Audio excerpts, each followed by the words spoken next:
Olá, pessoal. Todos sejam muito bem-vindos a mais um Pode Crer. Pode Crer é um podcast da Capelania do Mackenzie.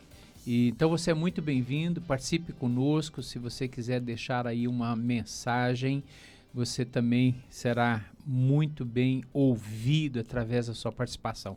E hoje nós vamos falar sobre um tema muito importante. Nós estamos aí às vésperas do Natal, uma data tão significativa para nós os cristãos. E hoje nós vamos falar sobre isso, a mensagem do Natal segundo a Bíblia. Há tantas mensagens a respeito do Natal, mas o nosso foco hoje aqui é na Escritura Sagrada. A gente vai conversar, portanto, aqui com esse time sobre a mensagem do Natal segundo a Escritura Sagrada. Então é muito bem-vindo. E aqui nós temos a Fê, o Gilberto, o Bruno, essa equipe que você já conhece. Dê uma lua aí para a turma. Oi, oi. Valeu, pessoal. O Gilberto está estreando hoje aqui no Pode Crer, né? Novo. Pode crer. Nós gostamos muito das comemorações do Natal. Eu gosto e eu creio que vocês também apreciam muito isso. A cidade fica muito mais bonita, né? As casas ficam lindas com as luzes. Mackenzie, né? O nosso campus, inclusive, está muito bonito. Se você estiver aí à noite no nosso campus, você vai poder presenciar toda a iluminação e a decoração natalina que foi preparada. Mas Natal é muito mais do que isso, né? E eu queria ouvir aqui um pouquinho, para a gente começar aqui o nosso debate, a participação de vocês, eu queria ouvir o nosso participante hoje, o Gilberto, que vai falar um pouquinho para nós a respeito do que a Bíblia fala, a narrativa bíblica a respeito da chegada de Jesus. A Bíblia traz o relato do Natal, né? Do nascimento de Jesus. Nós chamamos de Natal, né? E tem algumas características importantes, né? Diz que Maria se encontrava grávida quando César, né, o Augusto, determina um censo em todo o império. Esse censo leva 3 anos, né? Então, nesse período de 3 anos é que Jesus vai nascer. E José e Maria têm que se ir ao censo, e o censo é feito de acordo com o local da família, é por família. José e Maria, então, têm que se deslocar para Belém, a Bíblia diz, porque eles eram da família de Davi. E a família de Davi, né, o lugar de origem é Belém. Então, eles têm que se deslocar até Belém para fazer esse registro. Outra coisa interessante é que a gente não sabe exatamente a data, né, porque ninguém se deslocaria no inverno. Com certeza. Então, tem 3 anos por isso. E na região, né, onde está a Palestina, o local do acontecimento, provavelmente eles tenham viajado depois do inverno, logo na primavera, que é uma época boa para viajar, ainda está fresco, já não tem, o dia já está mais longo, é mais fácil para caminhar, e há muita peregrinação nesse período, porque estão as festas judaicas também na mesma época. Então, eles vão para Jerusalém, e exatamente porque todo mundo está indo fazer o censo na mesma época, e para Belém, desculpa, as festas. Há uma grande aglomeração na cidade e eles não encontram lugar para se hospedarem. É isso, a Bíblia fala que eles procuraram, não acharam lugar. Belém não é nenhuma cidade, não é São Paulo, né? É uma cidade pequena, né? Pequena vila de Belém, a Bíblia fala, né? Pequena vila de Belém. Eles vão para lá e não encontram lugar. E vão então procurar e acham, eles oferecidos um lugar, né? Fala que é a estrebaria, mas na verdade a parte de baixo das casas, né? Elas eram feitas uma parte mais alta, onde as pessoas dormiam, a parte de baixo era o lugar comum e a parte tinha onde ficavam os animais e as pessoas que não podiam custear a hospedaria. E diz que eles ficam ali, né? Próximo dos animais, né? E naquela noite, então, Maria dá a luz a Jesus, né? Essa ação histórica, né, que a Bíblia nos permite dizer, é exatamente essa, né? É difícil, né? Pela circunstância, pelo momento, mas Jesus vem num momento crucial, um momento político, um momento de movimentação, de translar de um lado para o outro, e num momento em que, na cidade que ele vai, que Maria vai com José, não tem lugar para se hospedar porque está tendo um evento grande. Tá. Então, a explicação por que Jesus nasce numa estrebaria e vai ser colocada ali numa manjedoura, é porque não havia mais espaço, não havia mais lugar na hospedaria. Exatamente. Então ele não tinha. José sai com Maria lá de Nazaré, viaja aí cerca de 120, 130 quilômetros. Isso para a época era muita coisa, né? E ela está grávida? E ela está grávida, já estava praticamente dias, para né? dar à luz, né? Então, chegando lá, é isso, né, Gilberto? Isso. Chegando lá, porque normalmente as pessoas, elas eram muito hospedeiras, né? Elas eram Sim. hospitaleiras, então elas cediam as suas casas. Mas em razão, conforme você está dizendo, em razão do censo, muita gente de diversas outras cidades estavam indo para Belém para poder se alistar. Não é isso? Aí chegando lá não tinha mais lugar em nenhuma hospedaria, nenhum quarto de hotel, não fez a reserva pelo Booking antes. E quem já não passou por isso, né? Viajou e chegou no lugar, não encontrou lugar, ou o hotel desmarcou, ou não reservou, e você tem que sair para procurar um lugar para ficar nas férias. Até achar, né? Você tem que se virar com o que tem, né? Agora existe, e vão me ajudando aqui, Fê e Bruno, existe assim alguma orientação bíblica que Jesus nasceria realmente de uma maneira, num lugar tão rude, tão simples, e há algum significado para isso? A gente vê lá no Antigo Testamento um dos profetas citando onde haveria de nascer o Messias, né? Tanto que quando chegam os magos lá para conversar com Herodes e saber aonde que haveria de nascer de fato o Messias, é feito toda essa pesquisa, né? E é perguntado para os mestres da lei, dos hebreus, aonde que haveria de nascer o rei dos judeus, né? E é dito que é no mesmo lugar que nasceu o rei Davi, né? Na Casa do Pão, em Belém. Né? Então, já havia toda uma profecia, uma expectativa do nascimento de Jesus ali naquela cidade, né? Então foi para cumprir uma profecia lá do profeta Miqueias, que Jesus vai nascer em Belém. E, então é interessante isso, né? Que a gente vê José e Maria vivendo em Nazaré. Ela está para dar à luz, não é? E há uma profecia de que ele nasceria em Belém, não em Nazaré. 130, 140 quilômetros depois. E aí vem Deus, de alguma maneira, faz com que César Augusto promova ali um recenseamento para, de alguma maneira, levar José para Belém. Olha, Deus movendo a história, né? Cumprindo a profecia, né? Para cumprir a profecia. Que coisa fantástica, isso maravilhosa, né? E aí Jesus vai e nasce numa estrebaria. De maneira tão simples. Eu acho interessante, como você estava falando, observar nos dias atuais. Então, se fosse hoje a questão do hotel, né? Quando não faz a reserva e tal. E aí a gente começa a imaginar o que foi aquilo. Porque na história, a gente até sabe o final da história e fica até bonito, né? Nossa, nasceu na estrebaria. Mas tá, o que era a estrebaria? Né? Ali, imagina no meio dos animais. Imagina uma roça, então, né? Que aqui não é o caso de São Paulo.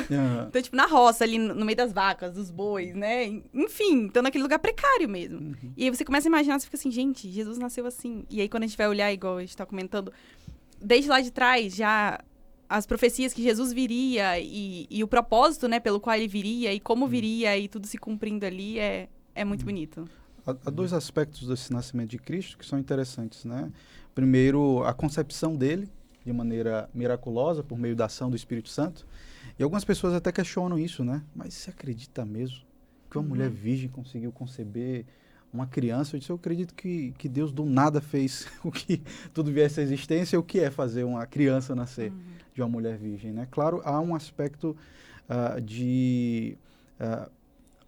a impecabilidade de Jesus, né? Ele nasce dentro de uma condição em que não há marca do pecado sobre ele. Ele nasce puro e santo para poder ser o segundo Adão, ser o nosso Redentor. Então isso é muito importante, não só a condição em que ele nasce, sendo o rei dos reis, mas também a condição miraculosa do nascimento dele. Ainda sobre o aspecto que o Gilberto comentou, né, sobre os eventos que permeiam esse nascimento de Cristo, tem aquilo que o apóstolo Paulo fala, né, que ele nasceu na plenitude dos tempos. E aí os estudiosos questionam o que exatamente é essa plenitude dos tempos. E aí ele fala do aspecto religioso dos judeus, né, da Pax Romana estabelecida ali pelos romanos e também pela cultura dos gregos, né? Então, no meio desse caldeirão cultural, religioso, ideológico que nasce o Senhor Jesus Cristo, né? Deixa eu só voltar um pouquinho e a gente volta para essa questão da encarnação, que é um assunto muito interessante, né? O nascimento virginal de Jesus. Mas eu queria só voltar um pouquinho, porque quando o Evangelho de Lucas, e eu estou aqui com o texto aberto, o Evangelho de Lucas diz aqui que ele foi colocado numa manjedoura e tem uma afirmação assim, ó, porque não havia lugar para eles na hospedaria. Será que esse fato não se repete ainda hoje, de alguma maneira? Ou seja, Jesus ele veio e o profeta Isaías já havia dito que ele seria rejeitado. Já no seu nascimento a gente vê que ele é desprezado, há uma indiferença com relação à chegada dele ali. Hoje ainda, nós podemos dizer que Jesus ainda continua sendo rejeitado, que muitas pessoas não estão dando o devido lugar para a pessoa de Jesus. Não há Vocês espaço conseguem pra ver ele, né? isso? Com certeza. Não há espaço. Um detalhe, né? Aí nos 35 anos de pastorado, os melhores natais que eu passei foram na casa de pessoas simples, onde você tem a verdadeira essência do Natal, o significado, a irmandade, o estar junto, o abraçar. E já passei o Natal com pessoas abastadas. Não que não houvesse isso, mas você vai se esvaindo, vai se sumindo, né? Vai ficando mais a festa, a confraternização, o estar junto, né? O Natal, mas não aquela essência do Natal, aquela essência de... um exemplo simples. Eu lembro várias vezes de estar passando o Natal na casa de pessoas, de amigos, né? E na hora, vamos parar um pouquinho, reverendo, faz uma oração pra gente, lê um texto bíblico, faz uma oração, fala um pouquinho do Natal. Bem parecido com aquilo que o judeu faz na Páscoa, né? Pega a criança e diz, conta a história da Páscoa, né? Então, conte a história do Natal.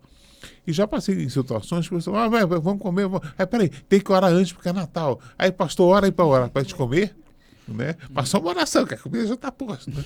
Então, essa diferença... Demora muito. Para não esfriar, né? É muito interessante, né? Muito interessante. A vivência do significado quando você tem menos, as coisas significam mais. Quando você tem mais, não é que sempre é assim, mas tende-se a significar menos e dar mais valor àquilo que se vê, que se aproveita. É uma constatação, não é uma generalização. Né? Eu gosto de olhar tanto para a data, mas eu gosto de olhar as coisas também fora da data. Porque, às vezes, no Natal a gente até lembra, é o nascimento de Jesus e tal. E olhe lá, né? Mas fora da data, quem é Jesus para você? Então, às vezes a gente... É claro que é legal a data pra gente dar até uma importância maior, né, e tal, mas fora da data, sabe? É importante a gente ver. E eu acho que entra muito nisso, porque a gente fala assim, eu amo Jesus, eu sei que Jesus nasceu, veio ao mundo e tal, mas e na prática? Será que ele nasceu no meu coração também? Então, é interessante, porque às vezes a gente fala com a nossa boca, mas a nossa vida não tá acontecendo. É interessante isso, né? E, de fato, é o que a gente percebe na vida de muitas pessoas hoje, né? Quando a mensagem da pessoa de Jesus chega, o coração dela já está entulhado com tanta coisa, já está ocupado com tanta coisa, né? São tantas as preocupações, a correria do dia a dia. Elas dão tempo para tudo. Elas têm tempo para os estudos, têm tempo para o trabalho, têm tempo para o lazer, têm tempo para assistir filmes e filmes, mas às vezes não tem tempo para sentar, ler a Escritura, estudar sobre a vida de Jesus, quem é Ele, o que Ele veio fazer.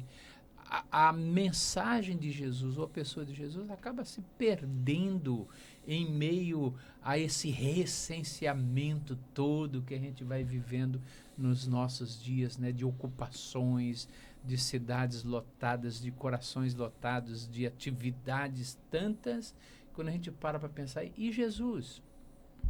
Onde Jesus entra? Qual é o tempo que eu tenho dado a Ele na minha vida, né? Então acaba de fato Jesus chegando. Já está ocupado, Jesus? Né? É verdade. Já está ocupado. Não tem lugar para você aqui. Mas o que você está fazendo? Muito trabalho, Jesus. Não tem tempo para você. Né?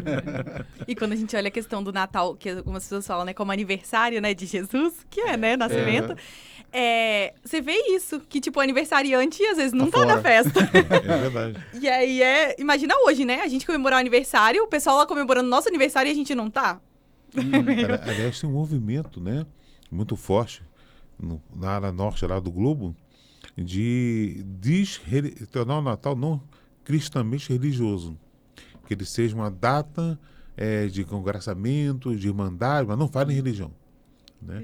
Dá mais ênfase ao Papai Noel do que a Jesus, dá mais ênfase ao congraçamento, mas não fala de Jesus. Essa é uma tendência, né, que vem apagando o Natal, vem a ideia de apagar o Natal, o significado do Natal. O significado. Lembra aquele filme Esqueceram de Mim? Uhum. E na hora que... Lembra? Lembra que esqueci? Esqueceram de Mim, né? Gostei, foi boa.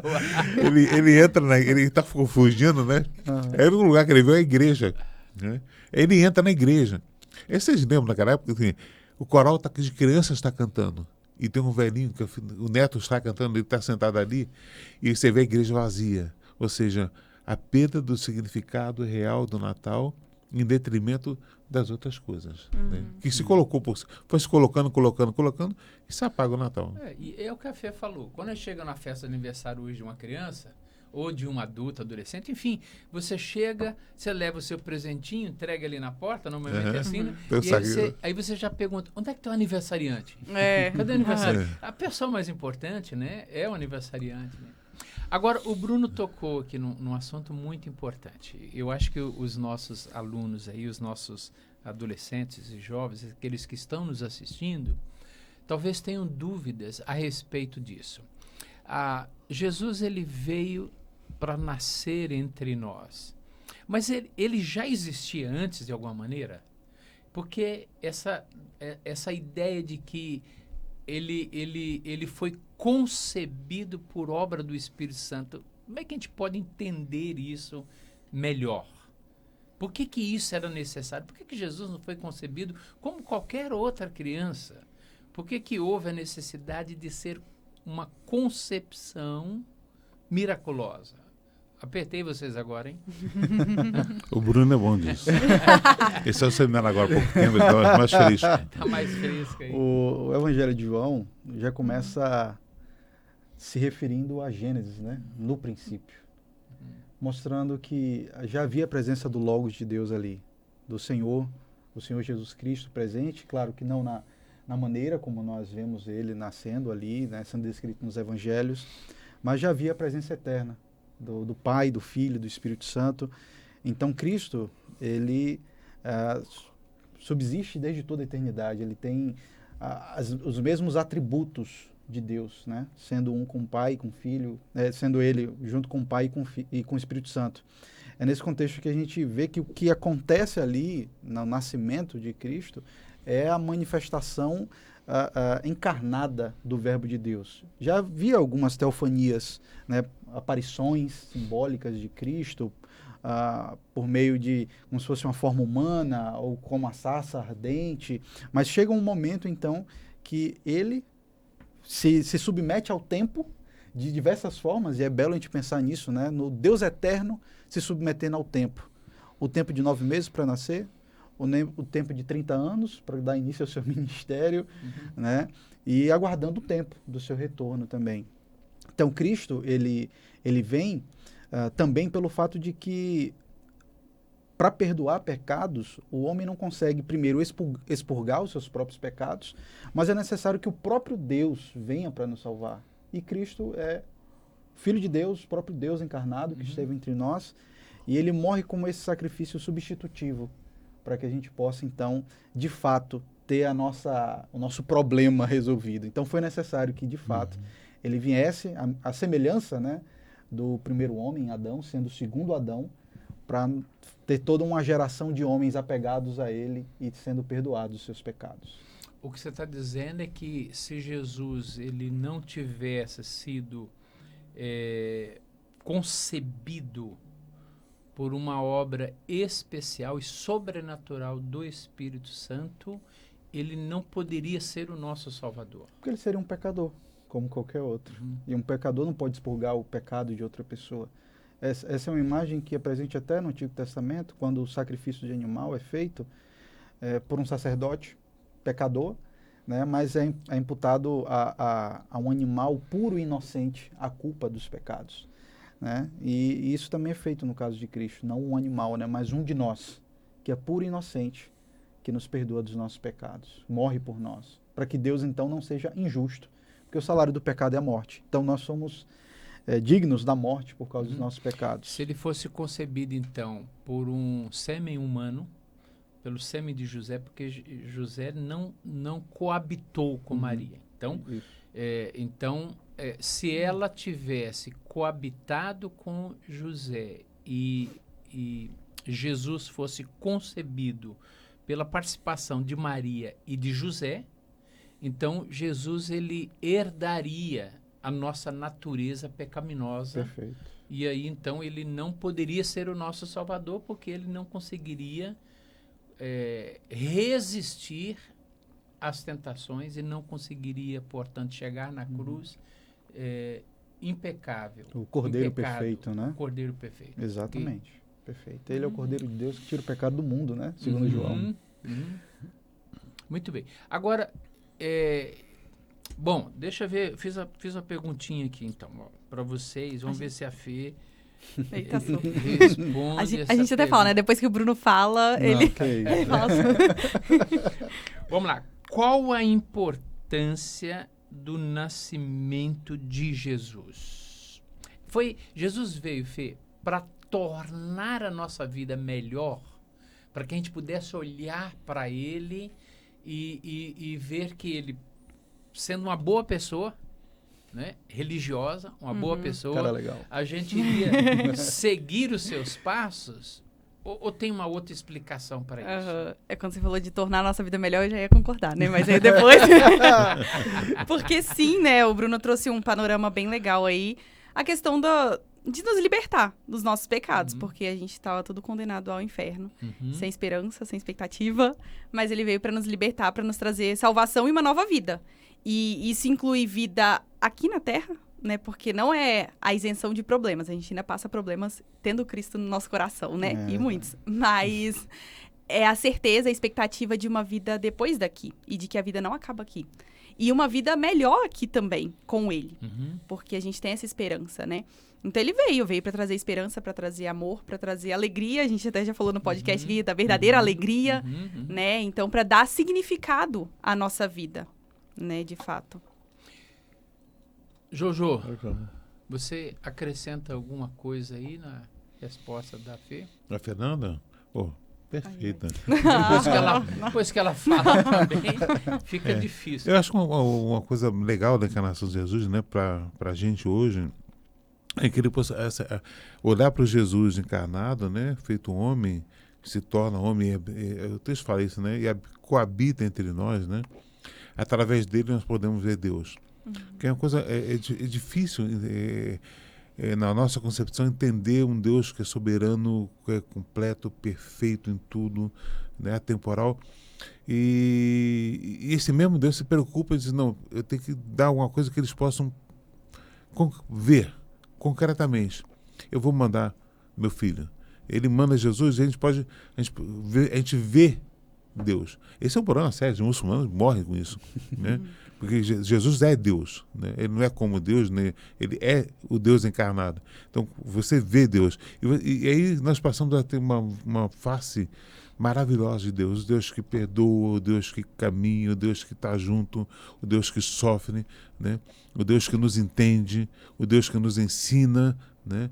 E o Deus que morre por nós, que é capaz até de morrer por nós. Nesse sentido, a encarnação de Jesus toma uma dimensão, né, para nós absoluta. Eu não consigo compreender Deus, mas eu consigo compreender Jesus. Eu consigo ver Jesus. Eu não consigo ver Deus na sua plenitude, mas eu vejo Jesus. E ele diz assim, quem vê ao mim, vê ao Pai. Então, nós conseguimos ver Deus através de Jesus. Isso é fantástico. Nenhuma outra religião tem isso. A gente pode dizer que a gente consegue ver o Deus Pai Através na pessoa do Filho. do Filho. E é interessante a gente perceber que essa questão de Jesus ter sido concebido por uma obra sobrenatural do Espírito Santo faz com que Jesus ele tenha ali uma dupla natureza. Ele é Deus, né? Ele é Deus porque ele foi concebido por essa obra sobrenatural do Espírito Santo, ou seja, ele está na eternidade, está com o Pai, mas ele se faz carne e entra na realidade humana, nossa história humana, como Deus. Mas ele nasce de uma mulher, e nascendo de uma mulher e sendo gerado ali por uma mulher, ele é homem. Então, o que nós temos na pessoa de Jesus? Nós temos na pessoa daquele menino que está na manjedoura um Deus homem. Né? Nós vemos essa dupla natureza na pessoa de Cristo. Por isso, ele pode nos salvar. A salvação chega a esse mundo na pessoa de Cristo, esse Deus menino, esse Deus homem, que já que Deus não morre na cruz, o homem morre, mas o Deus sustenta o Filho enquanto ele está morrendo na cruz. Né?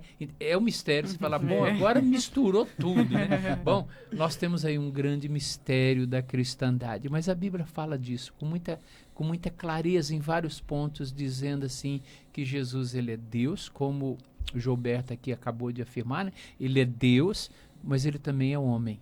Por isso, ele concebido por obra do Espírito Santo é a divindade que vem morar entre nós, é Deus se fazendo carne, é o verbo se fazendo carne vindo aqui habitar, tabernacular entre nós. Mas ele é homem, ele é perfeitamente homem, por isso ele pode sentir as nossas dores, ele pode ser tentado em todas as coisas, mas porque é divino, ele não caiu em nenhuma das tentações. Essa dupla natureza, ou seja, essa pessoa, né? Deus homem, ele vai à cruz para nos redimir depois. Aí na Páscoa a gente vai ter um programa que a gente vai falar da morte. A continuidade. A continuidade. Continuidade. Mas é isso. Querem acrescentar alguma coisa a respeito da pessoa de Jesus e da nossa salvação? Fiquem à vontade. Nós temos aí 1 minuto para terminar o programa. Estou brincando. 5 minutinhos. Eu creio que quando a gente pensa na pessoa de Cristo e a obra dele de salvação, ele veio não apenas para estabelecer a paz entre nós e Deus, mas também a paz entre nós e o próximo. Né? Quando a gente pensa na lei de Deus, tem esse duplo aspecto, os 4 primeiros mandamentos, a minha relação com Deus, os 6 posteriores, a minha relação com o próximo, eu acho que isso se aplica muito ao espírito de quem é Cristo. E quando a gente fala de Natal, a gente sempre pensa num espírito fraterno, de comunhão, de congraçamento, né? Então, pensar em Cristo e o nascimento dele como sendo algo que deve impactar as nossas vidas, acho que fica isso, essa mensagem, não apenas da nossa relação diária com Deus, mas da nossa boa relação com o próximo. Talvez o Natal seja uma mensagem ou um momento oportuno para que a gente possa restaurar algumas relações quebradas com familiares, com amigos de trabalho, né? A lei de Deus ela tem essa capacidade de não apenas nos dar o perdão, mas nos chamar a perdoar e restaurar a nossa relação com o próximo. O espírito natalino diz respeito também a isso, a nossa relação com Deus, mas também o perdão e o amor e a misericórdia em relação ao próximo. Né? Muito bom. Eu queria remeter um pouquinho ao que a gente falou no começo, né? O Natal ele só faz sentido se o bebezinho nascer no nosso coração também. Senão vai ser uma história bonita, uma lenda, enfim, o que você quiser chamar. Mas só vai fazer sentido de fato se ele estiver morando no nosso coração e a gente colocar isso em prática todos os dias. Se ele nascer todos os dias, se ele estiver presente na nossa vida, não em uma data comemorativa, mas estiver presente todos os dias e ele fazer diferença e você deixar ele transformar a sua vida todos os dias. Então, acho que a mensagem de união, né? Mas também a mensagem de Cristo nascer no coração, acho que para guardar nesse Natal. Ok. Eu gosto daquela expressão de João, né? Que você citou, né? E o verbo se fez carne e armou. Então, uma tradução que diz: e armou a sua tenda entre nós, né? Eu acho isso maravilhoso. Eu acho que isso é ser cristão. É isso que dá todo o significado para a nossa fé. Deus vem estar conosco. Ele vem habitar conosco. Não só passar por aqui. Não só bafejar o Espírito. Não, ele vive como nós. Nasce, cresce, vive entre nós.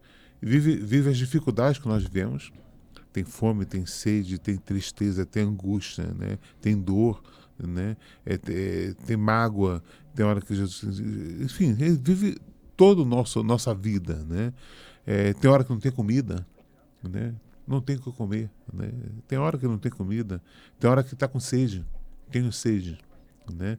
Tem hora que ele está angustiado, né? O momento que ele está angustiado lá no Getsêmani, né? Diz que suou gotas como de sangue, porque ele não... Tal era a angústia dele. Acho que esse fato dele estar entre nós e viver como um de nós é maravilhoso, porque ele pode nos entender, nos compreender, né? E ainda hoje pode, né, nos ouvir, nos atender naquilo que nós sentimos, vivemos, experimentamos, porque ele passou, né, entre nós e sabe o que é isso. Uma coisa é você falar para alguém que nunca passou fome, não, pode deixar, vai melhorar, né? Outra coisa é você que já passou fome e dizer, olha só, eu sei que está doendo, eu sei que é dor, talvez um pão resolva o problema, né? Mas eu sei a dor que você sente porque eu passei a sua dor. Acho que essa é a expressão máxima da encarnação. Deus manda Jesus para dizer assim para a gente, né? Ele pode estar do seu lado porque ele sabe o que é. Ok. Muito bom. Queridos, é isso. Nós vamos caminhando aqui para encerrar o nosso Pode Crer de hoje, e a mensagem que nós passamos, que nós conversamos e discutimos um pouquinho aqui, é uma mensagem a respeito do Natal de Jesus. O nosso desejo para você, para toda a sua família, para todos os seus familiares e amigos e irmãos, é que você tenha de fato um feliz Natal, um abençoado Natal nesse ano. E pode crer, Jesus Cristo veio a esse mundo para salvar você. Deus abençoe. Obrigado aqui, gente, pela participação de vocês. Deus abençoe.